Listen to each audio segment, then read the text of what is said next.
sentindo que esse episódio de hoje vai ser bem especial, hein, Jujuba? Eu acho que vai ser um daqueles que a galera salva pra ouvir de novo, sabe? Também, eu acho. Vamos lá? Vamos. 3, 2, 1.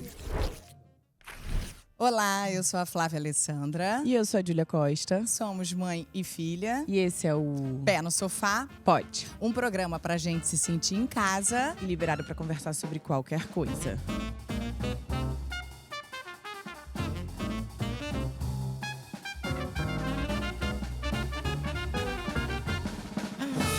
Jujuba, nosso episódio de hoje é sobre saúde mental. Me conte aqui, alguém já torceu o nariz pra você quando você disse que fazia terapia ou fez aquela cara assim, ó? Nossa família, né? Acho que até na nossa Ela família. já começa chegando, né, gente? Teve uma pessoa que falou que estava assistindo a gente pra minha mãe e falou que eu chego, não é com o pé na porta, é o quê? Quebrando a vidraça. Quebrando a Que, aliás, esse episódio foi, inclusive, uma É verdade. sugestão desse pai. Que tem visto os nossos apps e tal, tem assistido muito, e ele mandou como sugestão, por que vocês não falam sobre isso? E o comentário dele foi, a Júlia entra sempre quebrando a vidraça, e você depois tenta pôr ordem na casa. É o meu jeitinho. Mas a gente já queria fazer um episódio sobre saúde mental, porque é uma coisa Sim. que eu falo muito, né? Em quase todos os episódios eu acho que eu trago isso à tona. No episódio de autocuidado eu falei que pra mim o maior autocuidado é fazer terapia ou a minha sessão com psiquiatra. E eu recebo muito comentário. Inclusive ontem eu fiz uns stories falando que eu fui... Ontem eu fui no psiquiatra, quando eu saí eu fiz uns stories e tal falando. E eu recebo muito comentário das pessoas falando, cara, muito obrigada por falar sobre isso, por normalizar isso e tal. Então, eu não tenho vergonha nenhuma em falar que eu faço terapia e estou fazendo tratamento com psiquiatra e tomando medicação, enfim, me tratando. Eu não tenho vergonha em falar sobre isso, mas eu sei que ainda é um tabu para muita gente. Muita gente tem vergonha, muita gente acho que tem até medo, né, de começar.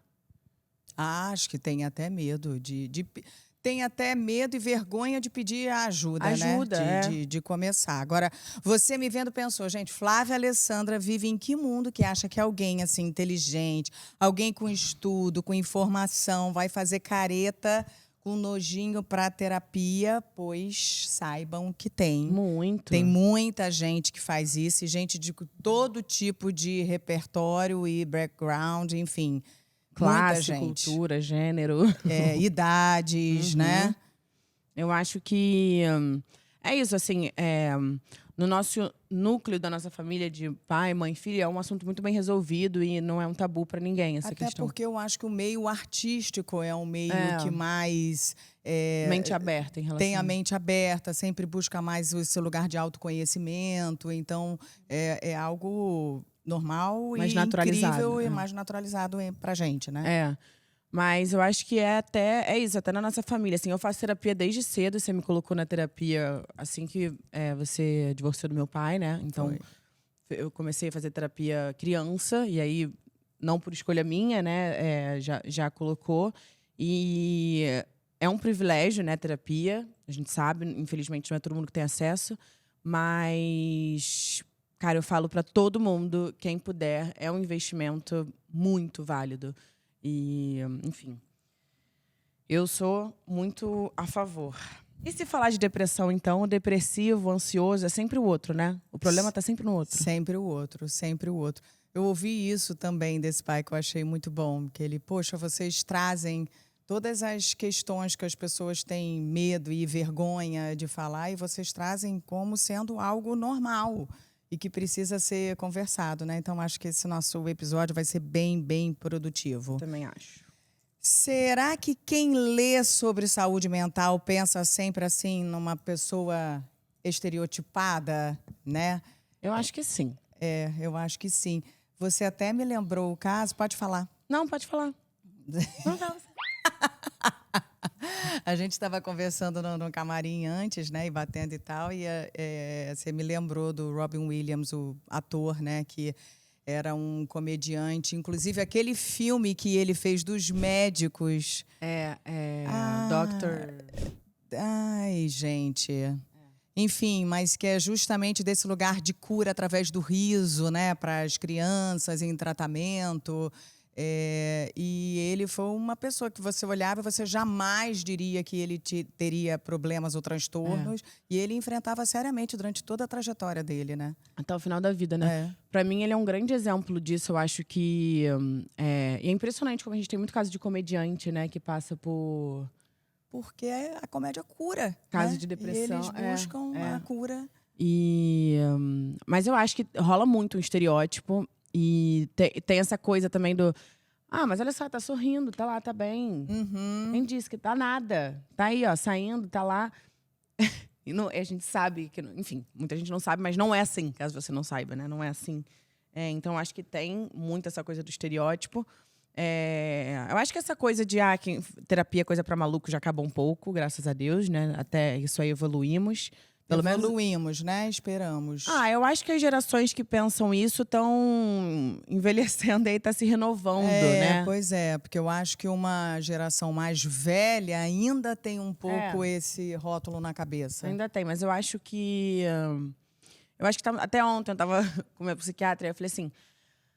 tava falando, não sei o quê, mas ele não toma medicação. Eu sei que ele não toma. Olha, eu vou fingir que eu não ouvi essa parte.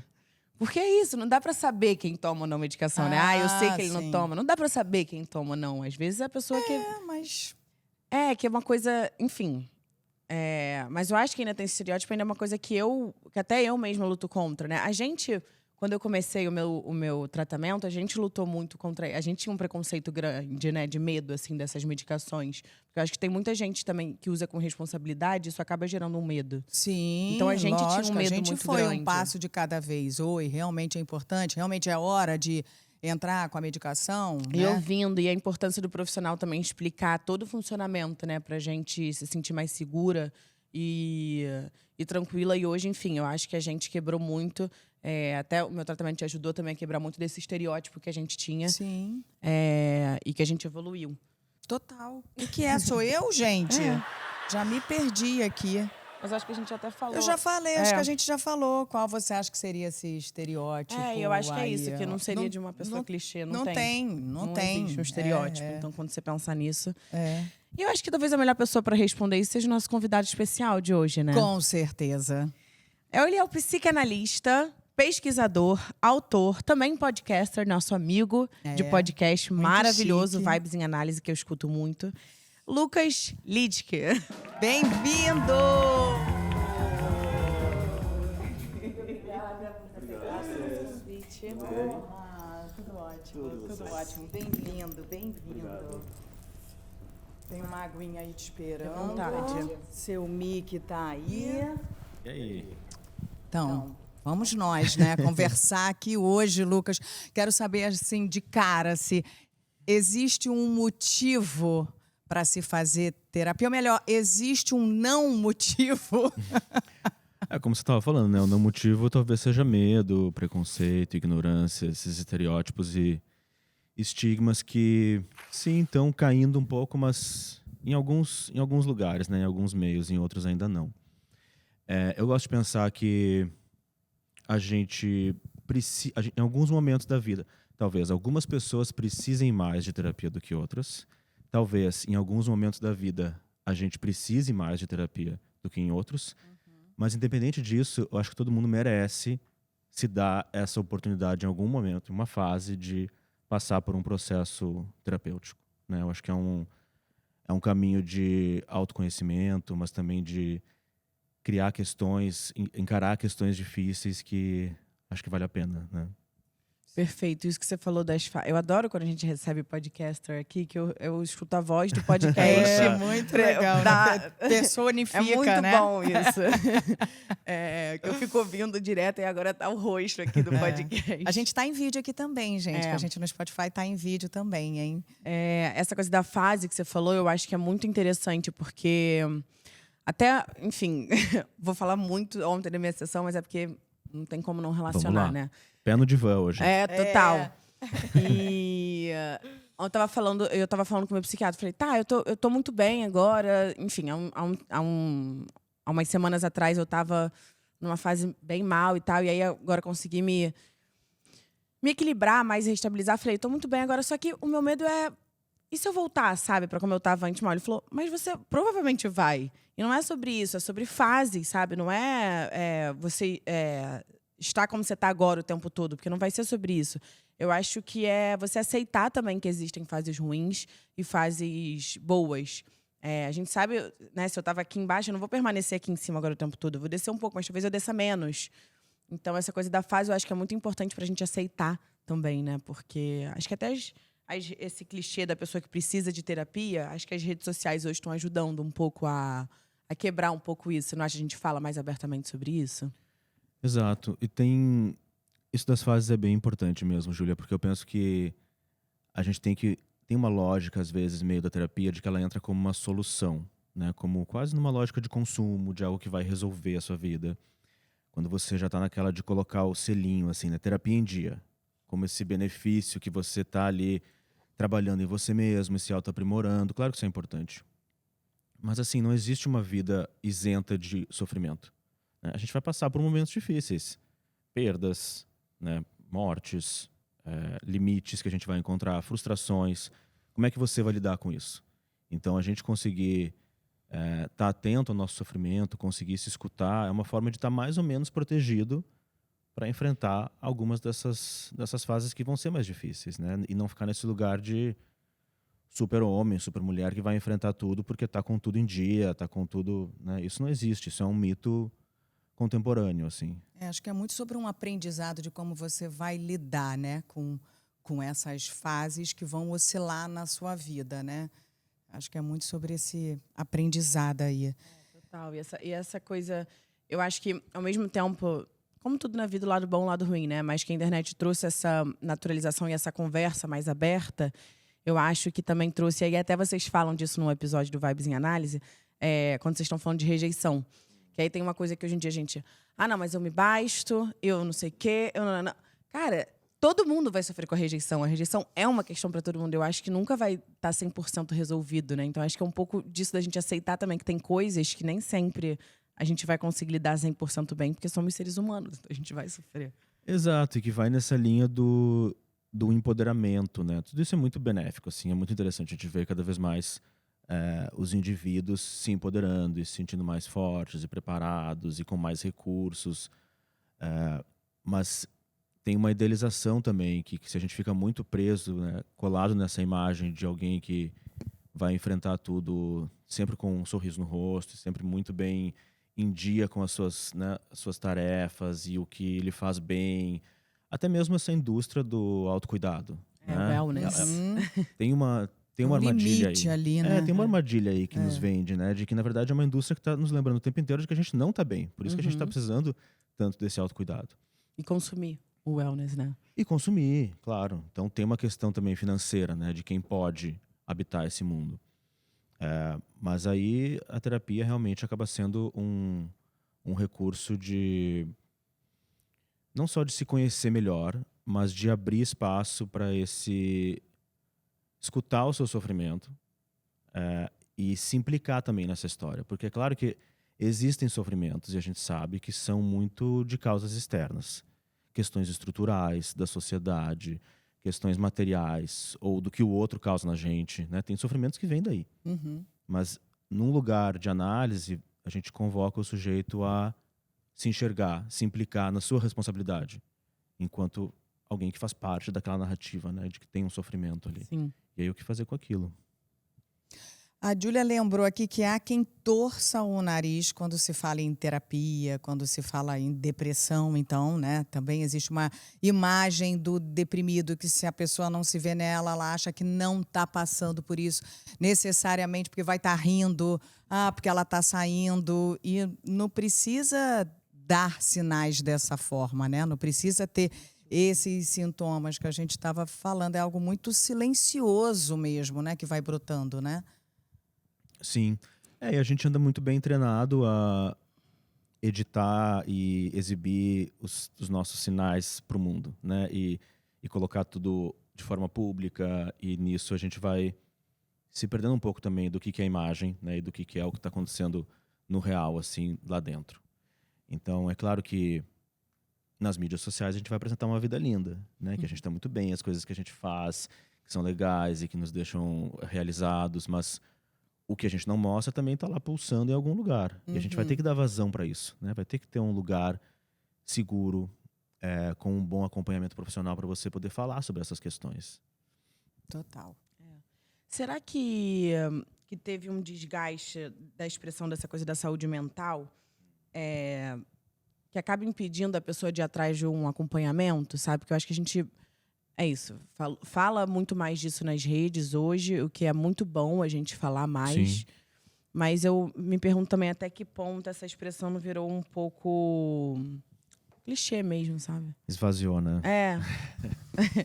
Como tudo que ganha força na cultura de massa, existe um risco muito grande de banalizar, né? De a gente simplificar, reduzir o significado, esvaziar o sentido, inclusive banalizar, né? E aí a gente começa a ver, por exemplo, se a gente pensa nesses tipos de diagnóstico, né? Ou essas palavras, esses termos da psicologia ou da psicanálise, que começaram a ganhar mais repercussão, as pessoas começaram a aprender mais a falar sobre isso. Isso é ótimo, né? De um lado, a gente está quebrando estigmas, está ajudando as pessoas a se reconhecer, talvez e aí talvez se identificar ali. Aí o processo de identificação, ele já pode começar a virar uma coisa meio complexa se você está fazendo isso basicamente a partir do seu Instagram, ali olhando um monte de influenciador ou creator que está ali falando sobre esse assunto. E aí, em algum momento, você pode começar a usar esses termos de uma forma bastante equivocada, né? Ou porque está simplificando demais e você está buscando um diagnóstico para ajudar a explicar alguma coisa que você sente, que você não sabe o que é, ou mesmo para acusar os outros também, né? Que é um pouco que você sabe, o narcisismo, o tóxico, né? Que são questões que existem, que são reais, mas que fica muito fácil a gente usar esses termos para apontar o dedo, né? Pegar uma lista de sintomas ou de expressões de personalidade e, bom, então eu tenho uma mãe narcisista, né? Porque eu vi um vídeo no YouTube aqui, isso explica tudo por que a gente não se dá bem, né? Quando você vai olhar de fato, não, peraí, o transtorno de personalidade narcisista é uma coisa que atinge menos de 1% da população. É mais comum entre homens. Existem mulheres que são mães e que são narcisistas, mas muitas vezes a gente está só pegando um rótulo, usando ele para justificar por que eu tenho um conflito com a minha mãe e deixando por isso mesmo. Ela é assim, então por isso que é difícil. Né? Ao invés de fazer uma reflexão sobre a sua relação com ela. Trazer isso na profundeza mesmo, né? Lá vou eu, a poliana, né? Porque eu vejo bem o lado, porque ela diz que eu sou total poliana. Eu sou a Primavera X, entendeu, Lucas? Eu sou... você é X, né? Eu sou Xennial, que é o X com Millennial. Eu tô bem na... E você é Millennial? Eu sou... Ou você é Z? Eu sou Z. Zillennial. Não é preconceito muito, não, nessa geração.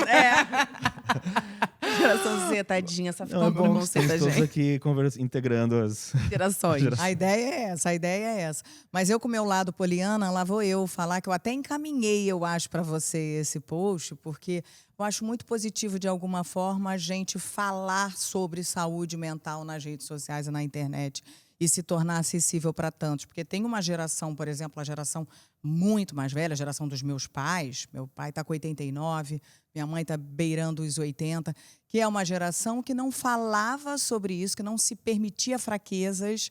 Lembra que eu mandei? Ele não teve oportunidade de fraquejar, não teve oportunidade de pedir ajuda, não teve chance de pedir socorro, porque não se tinha esse conhecimento. Então que você é uma versão melhor dos seus pais. E você mais ainda, e assim vamos nós, né? Porque, de alguma forma, a gente traz aí esse conhecimento. Eu acho que isso diz muito que é o que o Lucas estava falando, da importância de algum momento da vida ter esse privilégio do autoconhecimento, né? Também, além da análise, eu acho que o autoconhecimento que a terapia, no geral, né? Seja qual for o viés, que aí existem diversos tipos, ela traz consigo, que é esse autoconhecimento. Foi até ontem também, eu conversando, que o meu psiquiatra falou, é você entender hoje eu tô chata, então, cara, eu tô meio sem paciência, então, e fulano tá querendo sei lá, o menino que eu tô saindo tá querendo me encontrar, olha, desculpa, hoje eu tô meio irritada, é melhor a gente não se encontrar, senão eu vou te dar uma patada. Ou hoje eu tô sem muita paciência pros meus pais, então eu não vou sair na casa de vocês hoje, senão a gente vai brigar. Ou, cara, hoje eu tô chata, que nem eu tô me aguentando, então vou sair pra dar uma volta, pra tentar... É a importância de você se conhecer nesse sentido também, né? Se perceber e deixar algum espaço para esses afetos, né? E afetos, não afeto de carinho, mas afeto enquanto um sentimento que a gente não sabe muito bem como nomear, que pode ser positivo, que pode ser negativo, e que tá ali meio precisando da vazão, né? E precisando de um nome. Então você também ter mais repertório para conseguir falar sobre os seus sentimentos é muito bom, né? Você consegue como você disse, se proteger talvez em algumas situações. Olha, isso aqui eu não vou dar conta hoje, né? E, bom, o velho clássico tá tudo bem, não tá tudo bem, né? Que surgiu aqui há 5 anos atrás, tempos pandêmicos, né? Quando a gente começou, todo mundo começou a ficar bastante nervoso, assustado, triste. E aí, o que a gente vai fazer com esse monte de sentimento, né? Como é que a gente vai lidar com isso? A partir daí, a gente começou, de alguma forma, a olhar para isso com um pouco mais de empatia entre nós, assim, né? De que tem dias que, às vezes, a pessoa não tá muito bem mesmo, Sim, né? eu brinco que tem dia sim, tem dia não. É. E quando é dia não, a gente, então, que tem muito essa troca com o público, né? E que eles esperam e quase demandam bastante. exigem que você esteja 100% para eles quando você encontrar. Performando. E, por né? um lado, eu entendo, porque aquele momento para ele vai ser único. Para a gente é mais um entre, né, tantos. E várias vezes a gente diz, cara, não vamos sair. Hoje é dia não, vou recarregar, ficar em casinha, porque eu sei que se for para a rua, a minha troca não vai... Não vai ser boa. Ô, Lucas, você é um psicanalista, mas tem psicólogo, terapeuta, psiquiatra. E eu acho muito legal assim, que seja um espaço para quem está em casa ou no carro, quem está vendo, quem está ouvindo a gente, tirar as dúvidas mais básicas. Assim. Então, qual a diferença que a gente tem de um para outro? Bom, o psiquiatra, como a Gilda estava falando, tem uma parte muito mais... Ele vem da medicina, né? Então ele está ali para fazer um tratamento quase sempre com psicofármacos, né? E vai nessa linha de indicar medicações e tudo mais. É muito bom quando a gente consegue fazer, dependendo do psiquiatra, ter algum outro tipo de psicoterapia, um acompanhamento, que pode ser com um psicólogo, pode ser com um psicanalista, pode ser um psicólogo que é psicanalista. E aí, na psicologia, a gente tem diferentes vertentes, abordagens assim de cognitivo-comportamental, ou umas abordagens mais humanísticas, transpessoal. Aí tem várias linhas. E a psicanálise, ela surge como, principalmente na premissa de um inconsciente, né? Como esse lugar onde tem muita coisa acontecendo, reprimida ou recalcada, e que a gente não conhece, que a gente vai investigar a partir da análise da fala do sujeito que está ali, né? Então, do que a gente está falando, e de se escutar falando e ver como que a gente conta sobre o que nos aconteceu, o que nos acontece, que tipo de palavras que a gente usa, o que será que essas palavras significam, fazer associações mentais com isso. E aí tem uma parte muito de uma certa crença na cura pela fala, né? De que o sujeito vai chegar ali, não vai ter um roteiro de perguntas desse psicanalista. Você vai ter que falar espontaneamente o que lhe vem à mente. Por isso que essa imagem, né, do divã, de você ficar olhando para o teto, não se preocupar tanto com como que o outro está reagindo e tudo mais. E aí sai um monte de coisa, né? Sai um monte de loucuras e sonhos e atos falhos, e a forma como você vai narrando a sua história, as suas questões, como que você...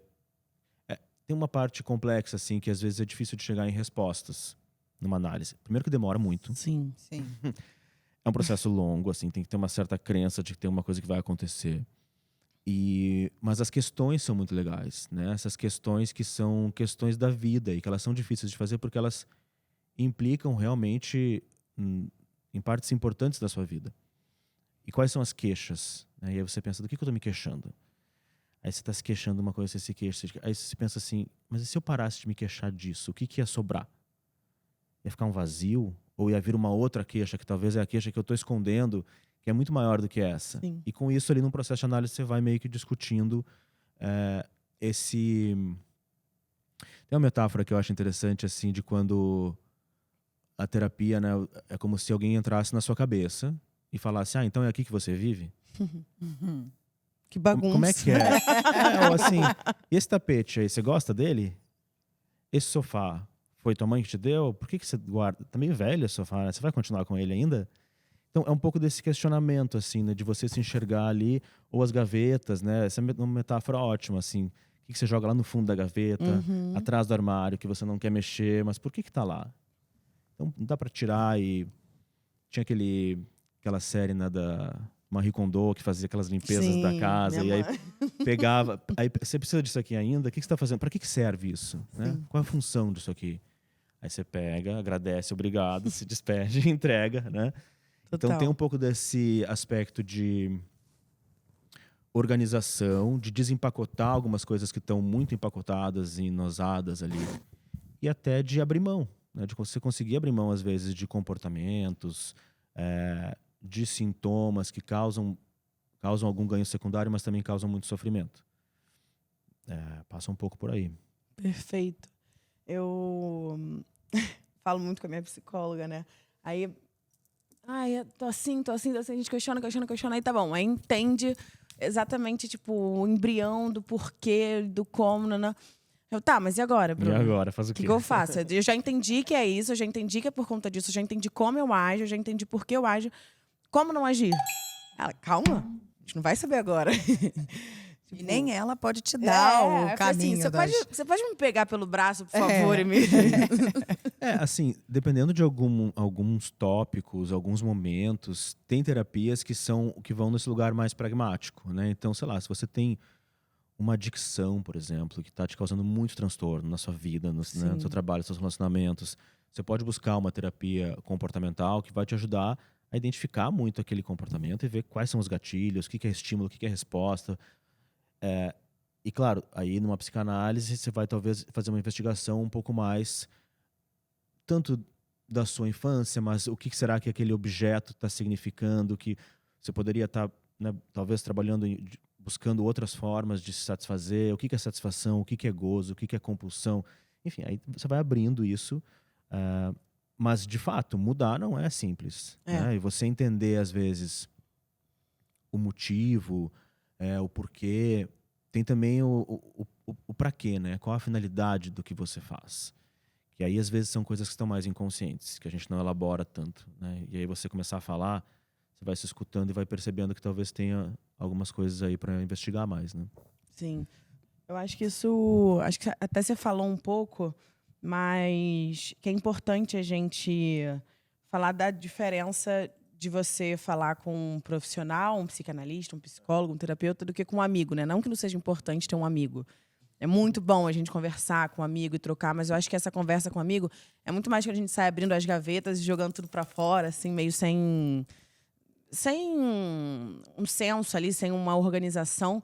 E aí eu acho que com um psicanalista, um psicólogo, um terapeuta, ele vai, calma, vamos primeiro nessa gaveta aqui, vamos primeiro, acho que tem uma diferença muito importante, né? Sim, com certeza amizades são terapêuticas, né? Você pode ter momentos muito terapêuticos com os amigos, de desabafo, né? De chorar junto, troca, né? De passar por um momento difícil e se abraçar e dizer, tô aqui contigo, não sei o que te dizer, mas tô aqui contigo, né? Isso é muito valioso, de afeto e tudo mais. Mas tem algo com a análise, assim, que é mais sobre... Primeiro que o analista não vai te dizer o que você tem que fazer. Como amigo, a gente vê alguém sofrendo e você vai dizer. Eu sei o que você tem que fazer. Ou, se fosse eu, ou quando aconteceu comigo, né, você vai dar um conselho. Você quer... Tem uma parte da empatia, assim, que é esse exercício de... Eu posso sentir que eu tô no lugar do outro. Né? E eu saberia o que fazer. Então, eu quero consolar. Isso é ótimo. Mas... E é bom quando você tem aquela roda, eles discordam, né? Aí tem outro, não, eu não iria, não, eu não ligaria, não. É bom, porque aí dá pra elaborar. Você tem pontos de vista ali. Volta com ex. Não! Não tem certo e errado, né? Vai ser uma coisa muito relativa. Mas tem algo, às vezes, nessa postura empática, que dá até pra pensar numa coisa meio como se fosse uma empatose, assim, uma empatite que vai, na verdade, silenciar o outro. Que é quase assim, não, faz isso. E aí já encerra o assunto, né? Porque e aí o outro começa a falar dos seus problemas. Cadê o espaço para você realmente ficar elaborando sobre aquilo e não ter alguém te dizendo o que você tem que fazer? Esse espaço vai ser na análise, porque ali o analista não vai te dar um conselho. Ele não vai dizer o que você tem que fazer, porque o que guia a análise é o desejo do sujeito, né? Do impasse e conflito que ele está vivendo ali. Então, tem algo sobre sustentar também um não saber, assim, né? De não ter uma resposta certa. E isso gera angústia. Muitas vezes você vai numa sessão meio mal e você sai pior. Né? Você sai com mais angústia. Mas a angústia é bom porque é realmente o material de trabalho, assim. É que eu acho que às vezes até quem tá desabafando também e falando prefere que encerre logo o assunto e que a pessoa, tipo, dê um conselho do que você ficar elaborando. Porque às vezes a minha psicóloga me questiona tanto, a minha psicóloga, meu psiquiatra fala pra ele, cara, vocês criam umas caraminholas na minha cabeça que às vezes era melhor estar sem essa caraminhola na minha cabeça. Aí eles falam, não, mas isso já é um início e tal. E fazem umas perguntas que eu não sei responder. Aí eu vou para casa pensando qual seria a resposta daquela pergunta, sabe? Então, é isso. É um processo que pode ser, às vezes, mais doloroso e mais difícil. Não é só também agradável e leve, né? Tem também um outro lado. Não, acho que é pouco agradável e leve. Tem muito tocar na ferida e você abrir as feridas e falar sobre elas. É se doloroso. Escutar falando, né? Com certeza. Lucas, do ponto de vista clínico, qual é a diferença entre tristeza e depressão? É uma boa pergunta, Flávia. Sinto que a gente está num tempo onde a gente confunde bastante essas duas coisas, porque a tristeza perdeu o seu espaço. Não pode mais ficar triste, né? Não Ninguém, pode. né? A gente tem um livro da Eva Ilus, que é uma socióloga muito interessante, que é a rapicracia, né? Essa coisa rapicrática, de que, de fato, a felicidade ela vende mais, né? Ela atrai mais. E a nossa marca pessoal ela vai ter que estar ali com algum traço de felicidade. Isso é opressor, né? Quando a gente tem um imperativo de que a gente precisa ser feliz, de que a gente precisa mostrar e exibir a nossa felicidade, compartilhar isso. Claro que isso é muito positivo, mas aí entra na discussão da positividade tóxica. Né? Quando que isso começa a se tornar algo que abafa momentos de tristeza ou tempos de tristeza? Qual que é o tempo de um luto, por exemplo? Né? Ou de uma perda, de um divórcio, ou você perdeu o emprego. Por quantos dias você pode ficar triste? Não existe isso, né? Não tem tem a história das etapas, das fases do luto, mas isso vai de cada um. Agora, se tiver uma máquina opressora ali dizendo, sai dessa, né? Vamos ser felizes. Não, então vai pra academia, faz não sei o quê. Isso nos convoca de uma forma que abafa a tristeza. E quando não tem espaço para tristeza, também muitas vezes isso pode trazer uma depressão. Não necessariamente, a depressão tem, enfim, vários fundos e dá para discutir mais profundamente sobre isso, mas eu acho que enquanto a gente tiver também alguma possibilidade de enxergar um horizonte, um destino e ter tempo para chegar lá, para avistar isso como algo que não é tão urgente e tão dessa hiperconveniência da felicidade, do consumo, dá para esperar um pouco mais o momento de estar se sentindo feliz, sem que isso tenha que acontecer agora, porque a gente tem que mostrar para todo mundo que a gente já está bem e que a gente continua sendo funcional e trabalhando e produzindo, né? Tem uma coisa que a gente até estava falando ontem, e aí eu fui conversar com isso com a minha psicóloga, com o meu psiquiatra, e ele falei assim, porque me irrita muito, às vezes, enfim, é isso, eu não tenho nenhuma questão em falar sobre as minhas vulnerabilidades e o meu tratamento, e estar me tratando, e eu acho que tem uma coisa que eu levo muito para a vida, assim, que eu não gosto de ficar expondo minha vida pessoal, não é isso, mas eu acho que se eu for expor e for ajudar uma pessoa, já valeu a pena, sabe? Assim, porque as redes têm muito isso de mostrar um lado só. Tem.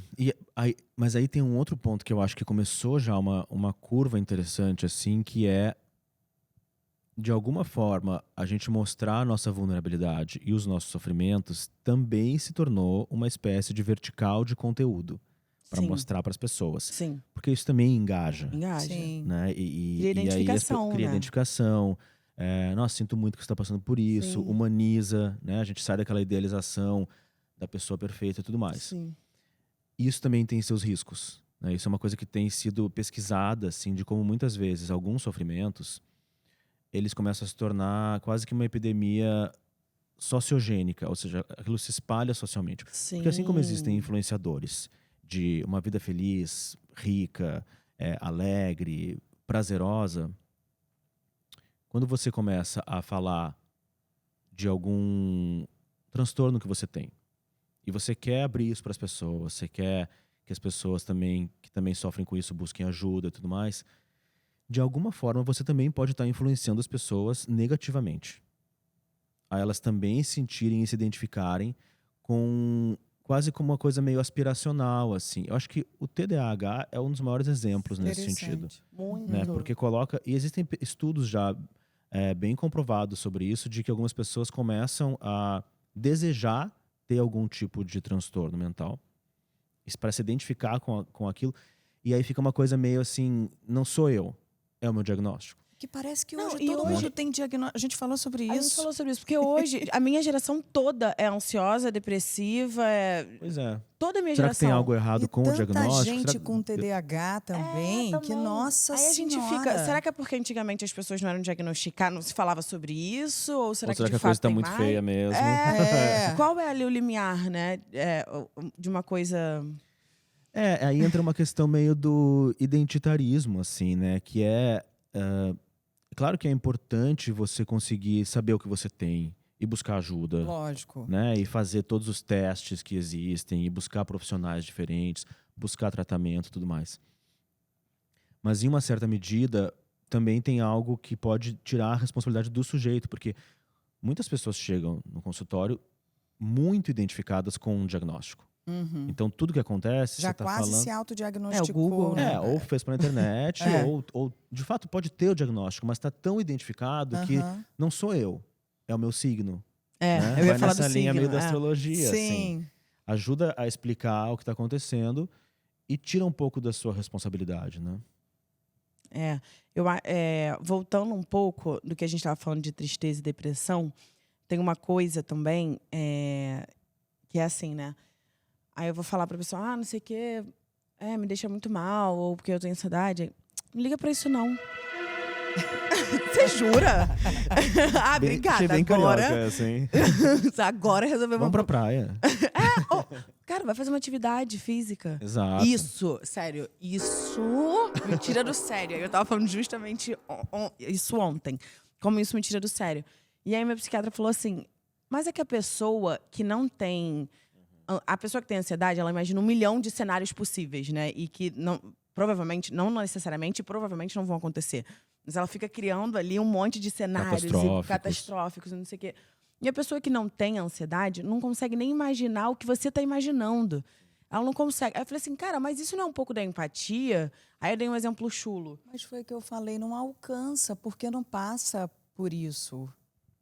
Mas, cara, nem todo mundo sabe lidar. É difícil. Em geral não sabe. Em geral não sabe. Acha que está ajudando falando isso. Porque e aí vai um pouco pro negócio disso, né? Da tristeza e da depressão. Eu tenho... não liga pra isso. Vai dar uma corrida. Poxa, foca no positivo. Cara, que ódio. E aí, até que ponto isso ajuda ou não ajuda também, sabe? Exato. Não sei nem se tem uma resposta aí. É bem difícil de saber, né? Porque em alguns momentos... pode ser um estímulo positivo mesmo que ajuda a pessoa. Tem gente que funciona com esses coaches assim da positividade. Eu acho que consegui concordar com assustou. Mas eu acho que tem gente que funciona um pouco. Você não acha que tem gente que, tipo... Mas será que funciona a longo prazo ou é só ali?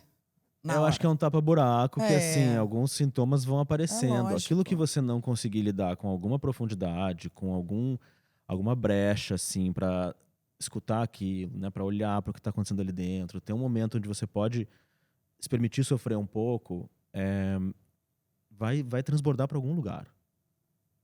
Uma hora vai explodir como sintoma, né? Psicossomático, as coisas vão... E a gente tava... Eu tô indo e voltando, mas muitos assuntos, muitas camadas. A gente tava falando dessa coisa da identificação e o que você tava falando também, que muitas vezes, hoje nas redes, você falar do diagnóstico pode gerar pra pessoa uma vontade, um desejo de se enfim, talvez eu esteja usando as palavras erradas. Por aí mesmo. Mas... Uma curiosidade que te ajuda a tentar se entender como se tivesse um cardápio de diagnósticos, assim. As pessoas têm muita curiosidade por isso, né? Onde é que eu me encaixo aqui? Que até que ponto essa coisa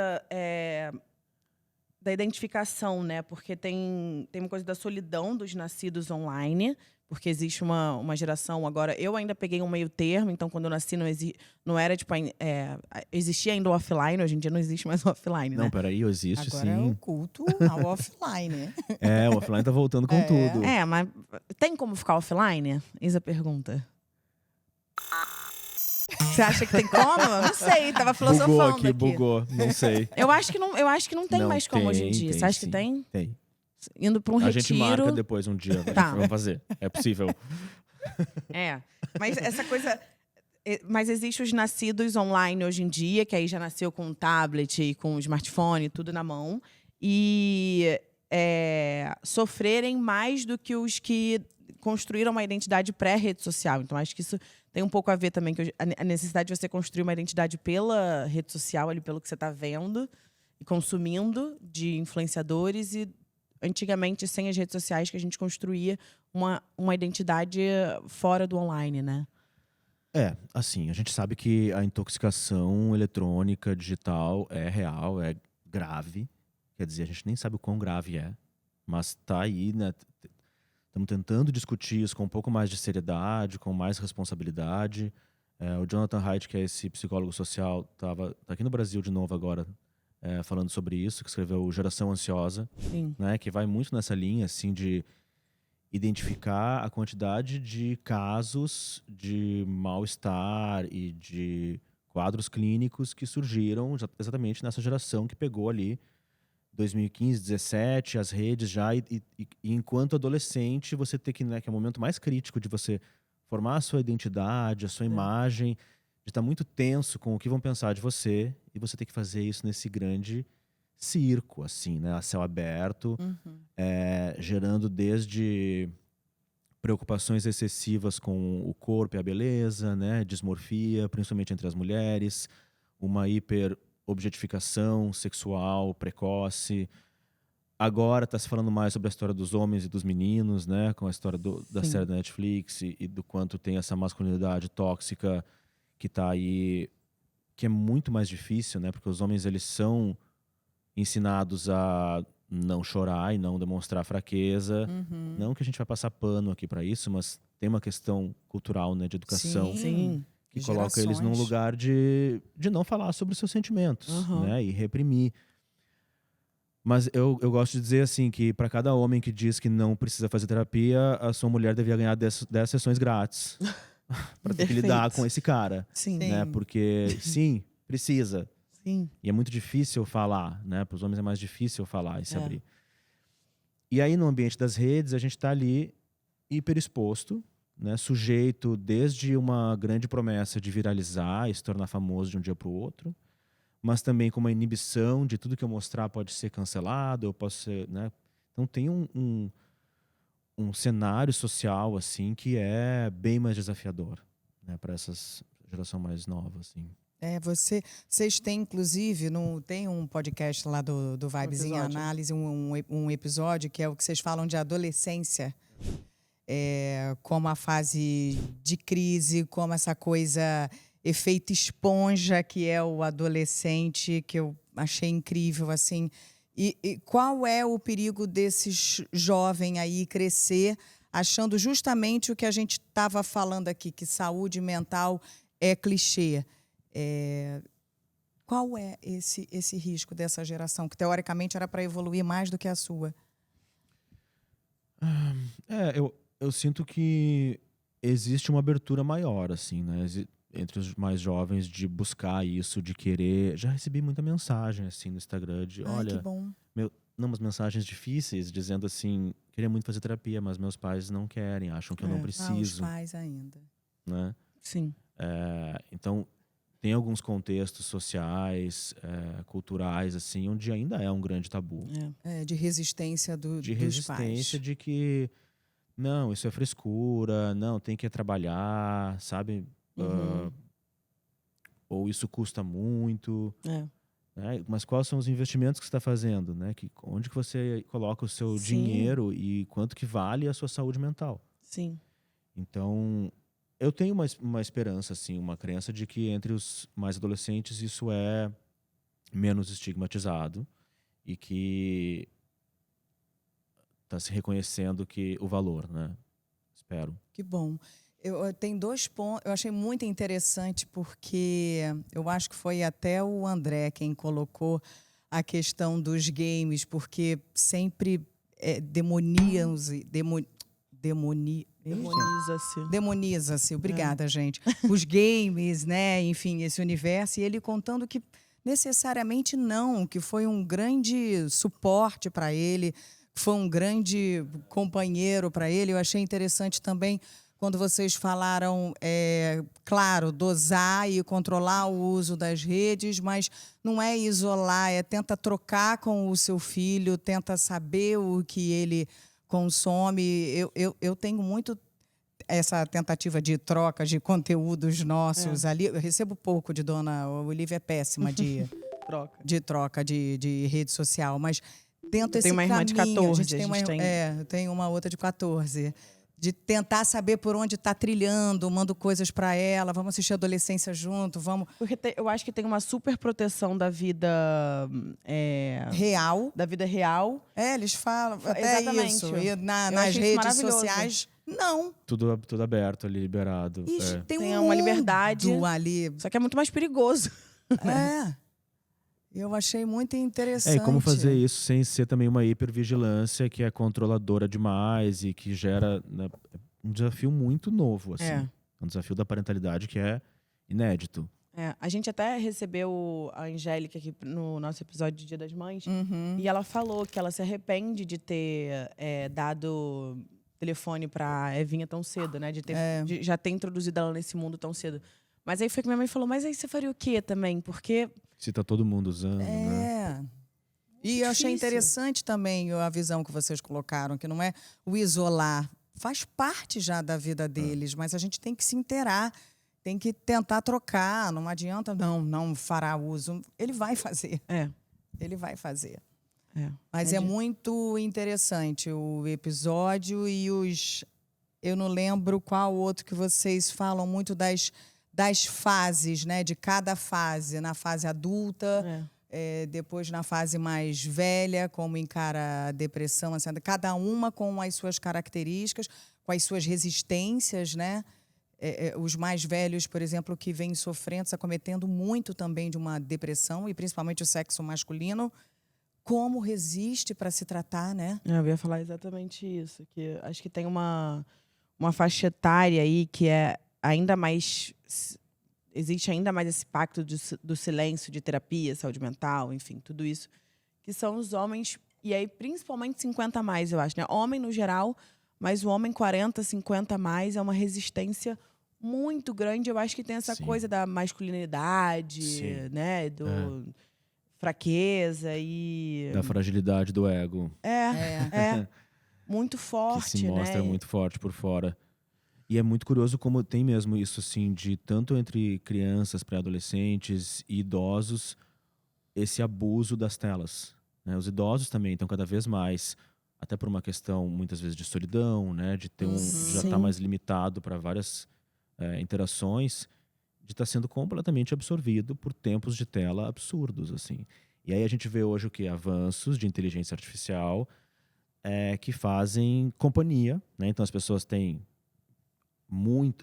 esses números estão crescendo assustadoramente, né? De amigos que na verdade são um bot, uma inteligência artificial, que você se torna seu amigo ou se torna seu terapeuta, e que se tornam e que vira essa economia da companhia. Vocês fizeram um último companhia das intimidades sintéticas, é uma companhia virtual. O Her, né? Total. E que se passa em 2025. Se eu tava revendo. 2025. Cara, é muito bizarro. Muito bizarro. É muito bizarro. Não, que nem os episódios de Black Mirror. É impressionante. do que a gente via quando lançou. Já não é mais assustador porque já é o que é. Já tá acontecendo. Ou é mais assustador ainda, né? É. Total. E o que a gente pode fazer para tentar desmistificar aí esses fantasmas para quem é mais velho, para quem tem a rejeição, para os pais que não aceitam, endurecem, não estendem a mão quando pede ajuda? O que a gente pode fazer para ajudar? Em que sentido? Enquanto De desmistificar prático, mesmo para as acho, pessoas, em sentido prático. Porque será que é bom falar? Ou falar talvez não fosse positivo, porque a gente poderia estar... Não sei, será que as mulheres falam mais sobre isso? Lógico, pelo machismo que também afeta os homens, quando a gente fala disso. Ah, eu acredito. Também, a rede óbvio, de apoio... Mas será que as mulheres se organizam melhor, mais facilmente, assim, Sim. em rede de apoio? Sim. Para conseguir falar sobre isso? Sabe? Sim, tem, a quantidade de homens que não tem nenhum amigo próximo é assustadora, assim, né? Fica esse lugar muito Não pode também solitário. ter amigo, né? É um lugar muito solitário, né? De pouca abertura, assim. Ou quando tem as amizades, é para contar só as vitórias. Eles não dividem fraquezas, né? É raro você ver Ou dúvidas. o homem nesse lugar da fraqueza. Enquanto que a nossa rede de apoio é muito sobre dividir as fraquezas, os percalços, as dificuldades. Isso é muito verdade. Eu estava conversando com um amigo meu, homem, que perdeu um amigo recentemente.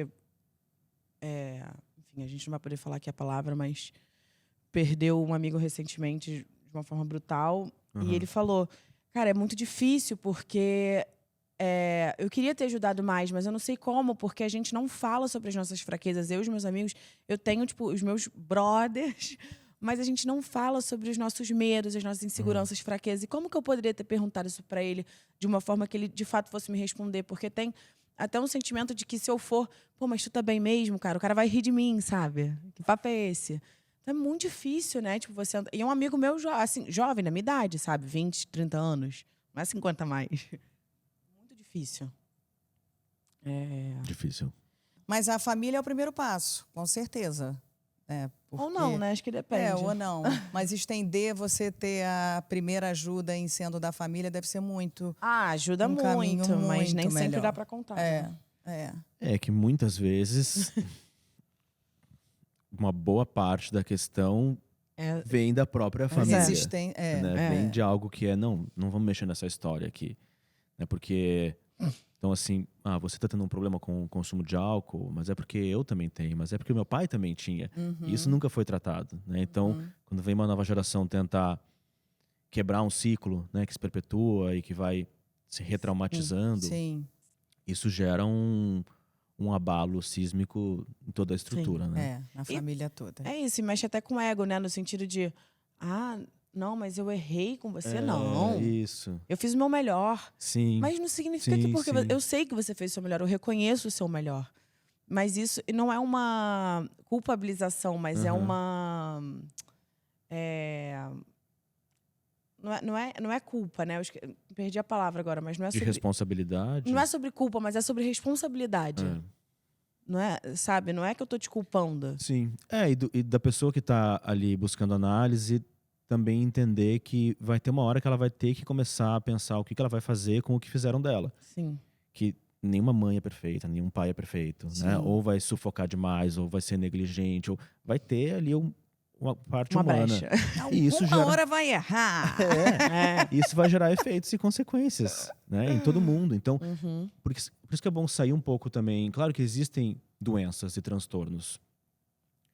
Mas tem uma coisa que é constituinte, assim, né? Que é da neurose do sujeito, do ser humano, que todo mundo vai ter. Sim. Né? E que não é uma questão de que deu errado, fez errado. Não, todo mundo vai ter ali. Em alguns momentos isso pode ficar mais grave. E você pode ir, de alguma forma, ficando mais preparado para lidar com a forma como você vai lidar com as grandes questões que vão aparecer. Então vamos para os nossos quadros? Vamos lá, começando com Na Minha Época Era Diferente. Acho que a gente até já falou um pouco, pensando aqui nesse conflito geracional, saúde mental. Uma coisa que hoje é muito rápida de conseguir é o diagnóstico online. E aí, qual é o perigo desse autodiagnóstico online? O que pode fazer para não cair nisso? É que assim, a questão do diagnóstico, ela vai... Tem até uma parte, assim, que se a gente pensa na saúde física, você pode fazer um exame de sangue, por exemplo, uma tomografia, e você vai identificar alguma coisa ali, tem ou não tem, né? É dicotômico, assim. Quando a gente fala de saúde mental, não é assim que funciona, mesmo na psiquiatria, não é. Sim. Né? Você vai estar dentro de uma escala de suposta normalidade. Né? Então, onde que você se situa dentro dessa escala a partir de questões que você vai falar de, bom, como eu estou conseguindo dormir, ou me alimentar, ou me relacionar, onde que está doendo mais, onde que eu não estou conseguindo ser feliz, que tipo de sintomas cognitivos eu estou tendo, emocionais. E aí você se situa em algum lugar que não tem normal. Não existe a história de normal. Né? Se a gente pensa na saúde física, dá para chegar aí no que é uma saúde ideal, a partir de algumas métricas, ainda que tudo isso seja meio questionável. Mas para a saúde mental, a gente está falando de conseguir habitar a sua própria cabeça, que cada um tem a sua, e a gente tentar viver ali o melhor possível. Então você vai ter que primeiro entender que cabeça é essa, investigar que cabeça é essa, como é que ela funciona, né? Como é que é esse aparelho psíquico. E a partir daí, talvez tenha questões realmente que algum direcionamento, um tratamento vai te ajudar mais ou menos, mas evitar essa coisa do é normal ou não é, né? Quem que é mais normal, ou mais louco, ou mais doente. São estigmas que nos atrapalham muito, né? Eu lembro que meu psiquiatra, na primeira consulta, ele falou isso pra gente. Que a gente estava com esse receio e tal de medicação. Nem sabia se ia começar ou não, mas a gente pontuou esse receio das medicações. E aí ele falou assim, olha, se você tem um problema cardíaco, se você tem uma diabetes, você vai fazer um exame de sangue, você vai fazer uma tomografia, e vai sair lá o diagnóstico, e você vai falar, bom, tá, então é isso, eu tenho que tomar esse remédio pelo resto da minha vida, e ok. Você não vai ainda discutir. assim gera dúvidas. Tem médico que vai dizer que sim, tem médico que vai dizer que não, né? Mas já é uma coisa mais estabelecida. palpável, assim, sim. né? Com base em estatísticas, né? Científicas. A diferença dessas doenças mentais, né, desses transtornos mentais, é que não vai ter eu não consigo fazer um exame para te dizer, então... Não é tão exato, não é matemático. Não, é muito subjetivo. É muito subjetivo. E você muda muito também, né? Muito. Eu tô aqui te perguntando e a gente vai... Se Deus quiser, a gente muda. A ideia é essa. Mas eu acho que é muito isso também de quem procurar uma resposta só online vai conseguir se identificar com alguma patologia de alguma forma, né? Porque acho essa coisa da identificação também.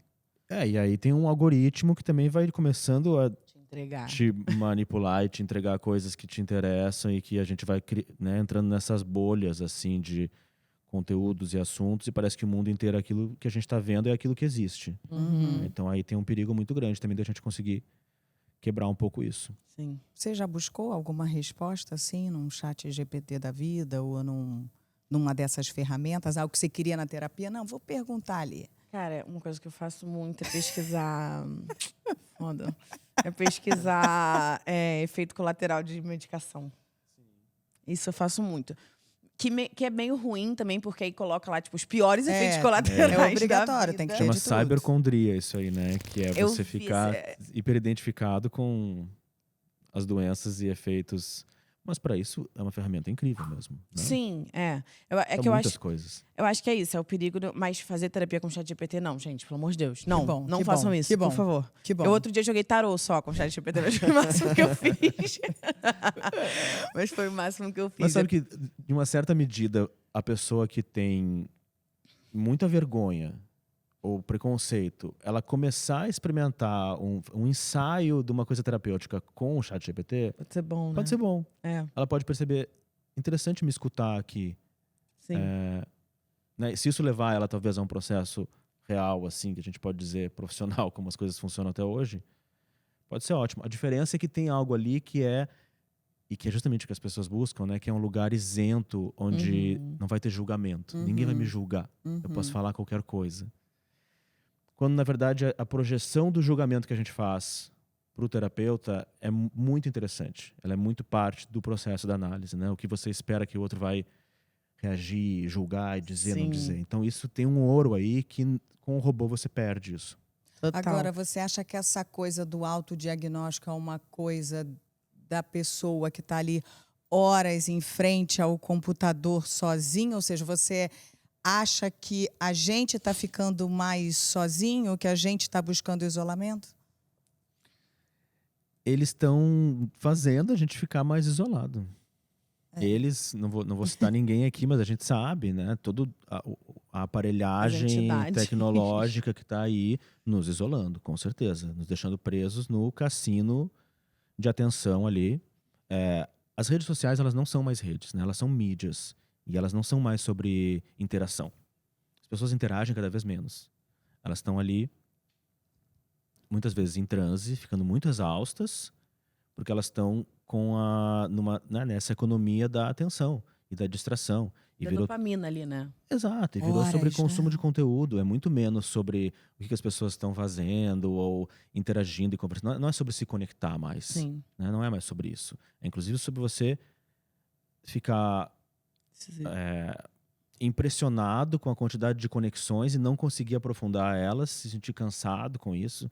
As pessoas se sentem em dívida, que não conseguem responder as mensagens, né? Tudo assíncrono, tudo infantilizado com um monte de emojis e as relações vão se pulverizando. Então as pessoas estão se sentindo mais sozinhas. E não é a nossa culpa. Realmente um sistema que está aí que a gente tem que conseguir driblar de alguma forma. Não ficar tão refém assim, né? Eu sou uma pessoa ansiosa, então eu fico muito desesperada com todas essas coisas. E aí, esses filmes e essas leituras vai me deixando muito nervosa. Eu fico muito angustiada. Muito angustiada.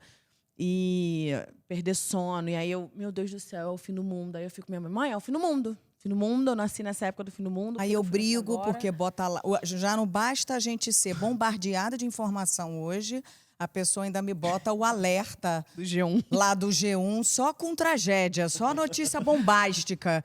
Aí eu vejo, eu falo, pra quê? Por que você não desativa isso, meu Deus? Mas, pezinho tremendo aqui, ó. Por quê? Não, tô de olho nesse pezinhos aqui. Toda hora eu tô assim, minha mãe fica assim, ó. Tá nervosinha. Mas... Esse é o doom scrolling, né? Que é o doom de uma coisa apocalíptica e scrolling de ficar. Então você fica... Sim. Buscando ali. E é mais forte que eu. E também normalizando coisas que não deviam ser normalizadas, passando muito rápido por coisas que mereciam mais atenção. Sim, tipo, sei lá, a gente... Eu ia falar da guerra, da Palestina, mas nem precisa ir muito longe, né? A gente aqui no Brasil, e é tipo, morrem 5 crianças em operação hoje policial na favela, tá. A gente, tá. Próximo. E aí já vem o fulano, tá no... Isso é muito absurdo. E muita informação. Ai, hoje farofa da fulana, fulaninha e ciclano se beijam. Tipo, cara, isso é muito absurdo, sabe? Mas eu ia falar que eu descobri um neurocientista que meu psiquiatra comentou, que você com certeza deve conhecer, que é o Miguel Nicoleles. E eu comecei a consumir muito ele e eu adorei. Que ontem eu tava na sessão, ele tinha falado na outra sessão. Aí eu botei pra ver. Cara, mãe, eu adorei. Eu tô viciada nele. Interessante. É que ela tava na sessão, ela me mandou só um nome. Não, porque eu tava na sessão e eu queria anotar o nome, porque da última vez ele falou e eu fiquei assim, era alguma coisa Nicoleles, aí eu fui procurar, mas não tinha certeza se era ele. Eu falei, me fala o nome que eu vou anotar de novo. Aí eu abri o WhatsApp, a primeira conversa era da minha mãe. Aí eu enviei pra ela, Miguel Nicoleles, ela, o quê? Eu já fui pesquisar, falei, o que será já isso, gente? Sequestrou, levou ela? O que esse Miguel fez? Aí eu fui... enfim, ele me deu uma visão muito otimista dessa coisa da inteligência artificial, que ele fala, a inteligência... Não é racional a gente pensar que a inteligência artificial vai substituir a inteligência humana, porque o nome já diz, é artificial. Ele nunca vai conseguir chegar aos pés da nossa inteligência, porque ele falou, se tivesse como calcular, se o pensamento humano fosse uma forma matemática, a bolsa de valores não existe, não seriam, alguém já teria pegado hackeado a fórmula e hackeado a bolsa de valores e descoberto, mas não existe isso, sabe? Então, aí eu falei, ufa, tá, tem um cara muito inteligente falando. Tem que se abastecer aquele outro Instagram que 5 notícias boas pro seu dia. Você tem que se abastecer de umas coisas boas. Tirar esse alerta, meu Deus. É bom. Mas eu... O alerta ainda tá lá, né? Não, saiu. Olha, uma salva de palmas, gente. E agora eu sigo razões para acreditar. Aí, ó, bem melhor. E fico me alienando e não assisto mais Jornal Nacional. Mas, enfim, sigam o Miguel Nicoleles. É muito interessante o que ele fala. Achei muito bom e me trouxe essa visão mais otimista, assim, dessa coisa da inteligência artificial. E eu queria chamar agora o nosso quadro Lugar de Falha.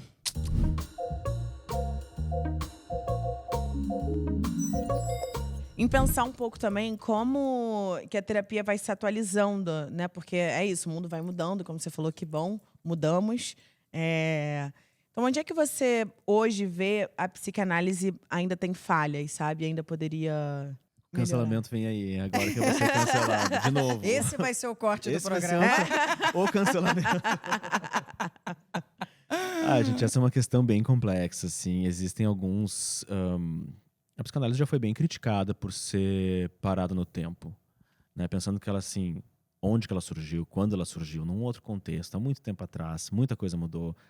Freud, o grande pai da psicanálise, teorizou coisas incríveis, falou muitas coisas que hoje, assim, não dá nem para repetir.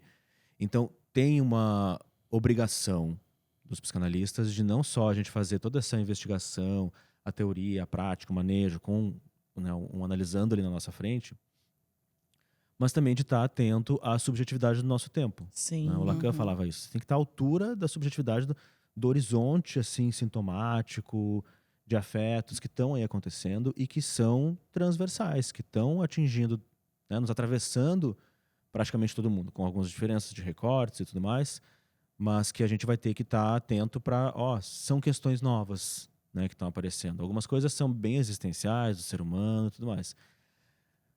Culpar a mãe, por exemplo, né? Isso aí continua acontecendo.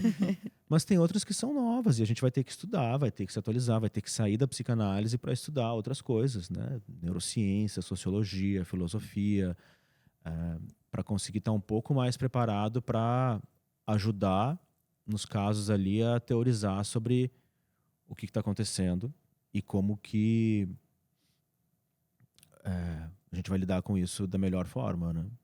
Sim. Mas eu não respondi a pergunta, né? Eu fugi da pergunta. Eu fugi um pouco, mas Um você foi pouquinho, estratégico. Eu fugi.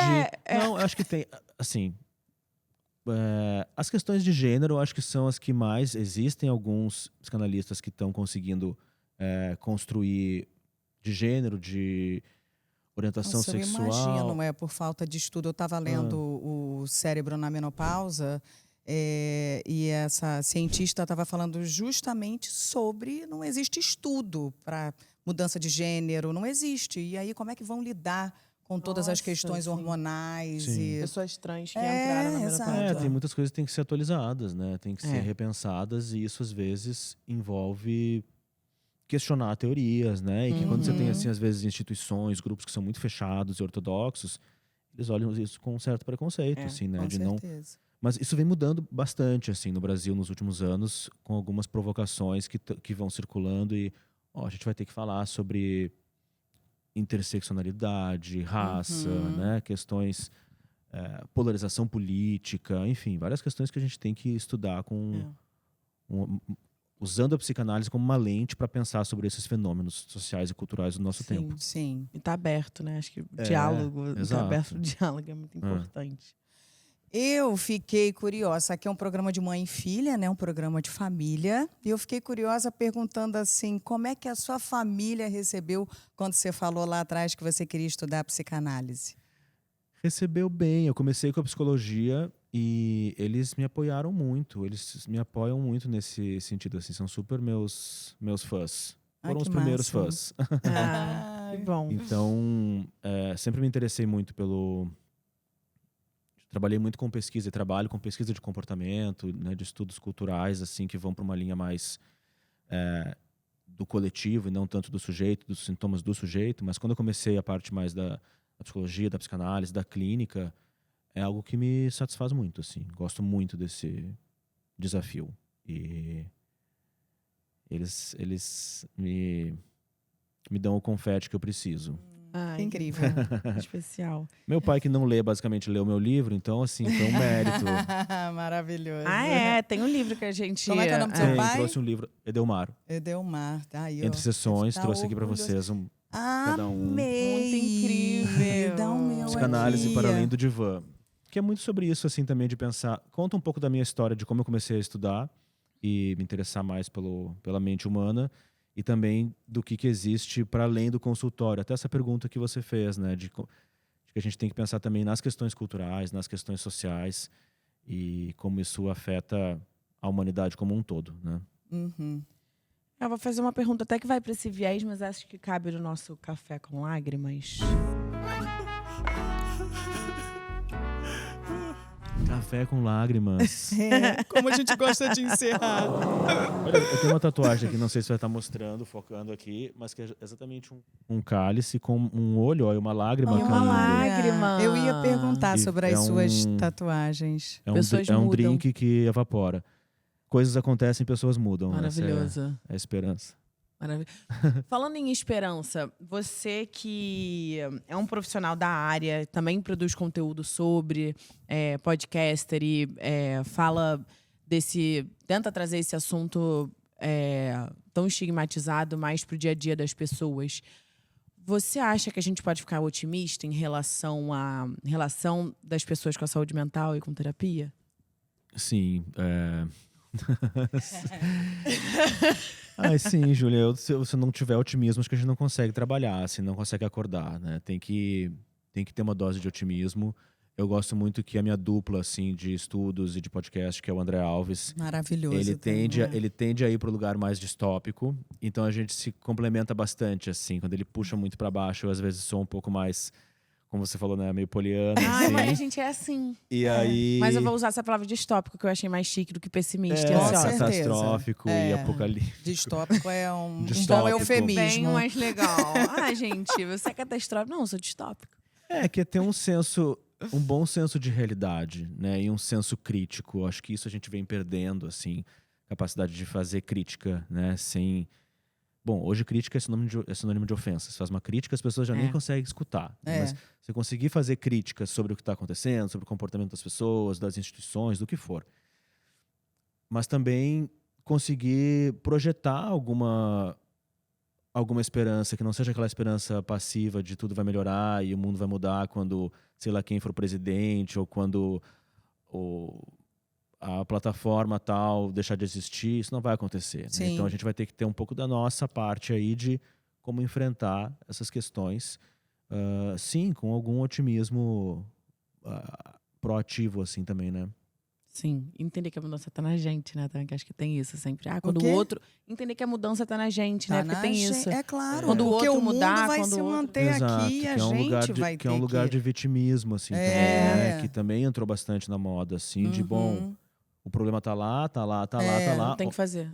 Existem problemas lá. Sim. Que bom que a gente está falando sobre isso. Mas o que você vai fazer, já que existe todos esses problemas, e eles essas vão questões? se manter por um Eles vão se manter por um tempo. Esperamos que algumas coisas mudem. Algumas vêm mudando, né? Sim, total. Se adaptar. Lucas, maravilhoso. Que bom que você aceitou o nosso convite para a gente Imagina, poder obrigado falar pelo sobre convite. isso. Um tema bom. que a gente sempre traz tanto e foi tão positivo ter ouvido de duas pessoas e de uma forma tão enérgica desse pai ouvindo os nossos podcasts. Foi algo que falei, a gente precisa trazer esse assunto e não será a última vez. E é um Sua homem- volta com o André. Por favor. Por favor. E a gente ficou muito mais interessada ainda, né, no comentário dele, porque é isso, é um homem hétero, 40, 50 a mais, que é como a gente estava falando aqui, né, Sim. que é ainda mais estigmatizado. Exato. Mas que está então, mobilizado por isso, né? Mas que tá, exato. Então foi muito positivo. E Legal. assim, conforme disse você, vão lá na internet para entender, para dar o primeiro passo, mas procurem um especialista depois para iniciar aí essa jornada tão necessária e tão enriquecedora que é a terapia. Então, para que as pessoas possam... Vamos pedir para o Lucas algumas dicas, além do livro, que a gente pudesse deixar aqui, de link que possa indicar mesmo, de Livro, série, podcast, filme. livro, série. Uau, quanta coisa. O que vier na sua mente. Dicas, assim, Vou começar com autopromoção, né? Vivemos no tempo da autopromoção. Por favor. Tem um podcast que chama Vibes em Análise. Sim. A gente tem um livro também do Vibes em Análise, que é uma transcrição atualizada e com muitas referências de 15 episódios do podcast, que são de temas mais variados, de relacionamento, política e consumo, autocontrole, por aí vai. Olha, tem muito... O que eu posso recomendar? Eu gosto muito daquela série, eu tava até assistindo esse final de semana, falando a real. Shrinking It. Ah, sei qual é. Muito gostosa. Eu não assisti, mas sei qual é. É uma série leve Sim. e é isso, que fala de terapia, de fazer terapia de uma forma leve, assim, né? É bem... E até da vontade do terapeuta querer se meter e puxar pelo braço, né? A pessoa e levar. E o Harrison Ford é maravilhoso. Maravilhoso.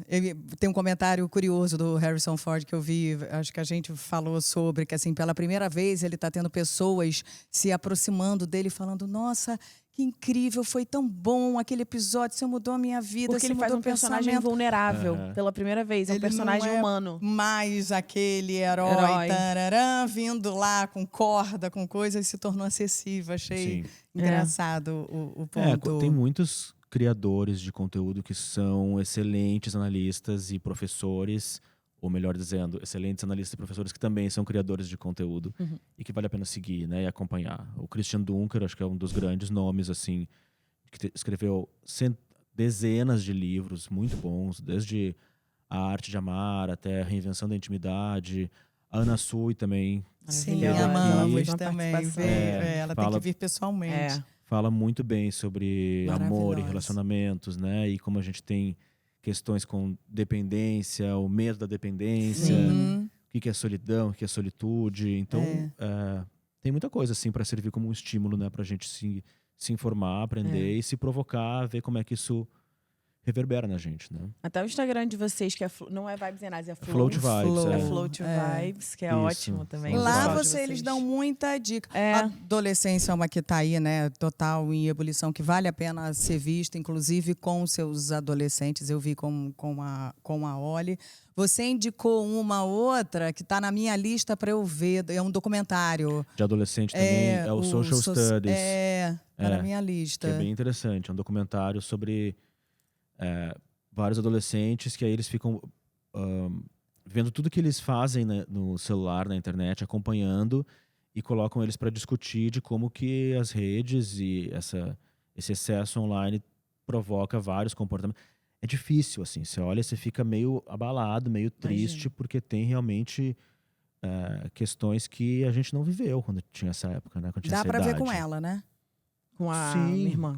De 14. Sim, são adolescentes dessa idade, pré-adolescentes. Eu quero ver. É bem interessante. Maravilhoso. Bom, foi muito bom. E é isso, né? Entender também que eu acho que nem sempre vai ter uma resposta. A gente aqui levantou vários questionamentos que não necessariamente tem uma resposta. Eu acho que essa é a parte mais difícil também de... Vamos seguir pensando. Se conhecer, buscar novos caminhos, se conhecer. Gente, maravilhoso. Certamente teremos parte 2 e 3 e 4 aqui. André, Obrigado. queremos sua participação aqui no próximo também. Foi super corrido, mas no próximo a gente vai ter essa dupla aí que arrasa tanto. Por favor, vai ser incrível, uma honra. Obrigado. Bom, estamos aí no Spotify, Amazon Music, YouTube. Não esqueçam de assinar o sininho para vocês. Ativar o sininho para vocês já receberem aí tudo de novidade nossa.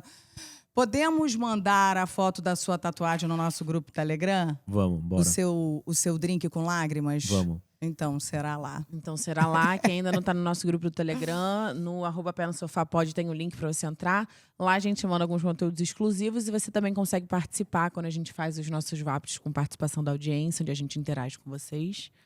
E é isso, obrigada. É isso, gente. Tomara que vocês tenham gostado. Quem tiver aí se identificado e quiser compartilhar sem querer, com um familiar, com alguém, Mandar pra alguém, aí. como quem não quer nada. Manda assim. como quem não quer nada. Olha que interessante esse app. Assiste só, tá? Pode ser uma boa.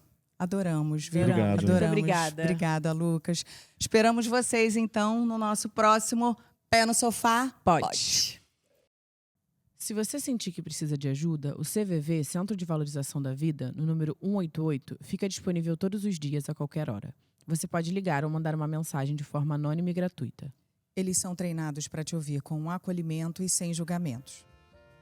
Esse podcast é uma realização da Agência Family com direção minha e da Júlia Costa. O roteiro é da Mari Faria, que também assina a produção executiva com Rafa Almeida, Thaís Boldrini, Fernanda França e a Paula Guimarães.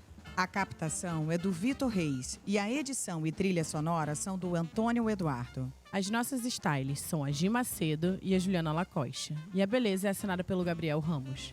A cenografia é da Agência Family e da Jéssica Cirino. E as nossas social medias são Beatriz Guilhermino e Gabriela Ribeiro. E agradecemos também a todos os outros colaboradores presentes nos créditos. Quer ser nosso parceiro? Escreva para penosofá@agenciafamily.com.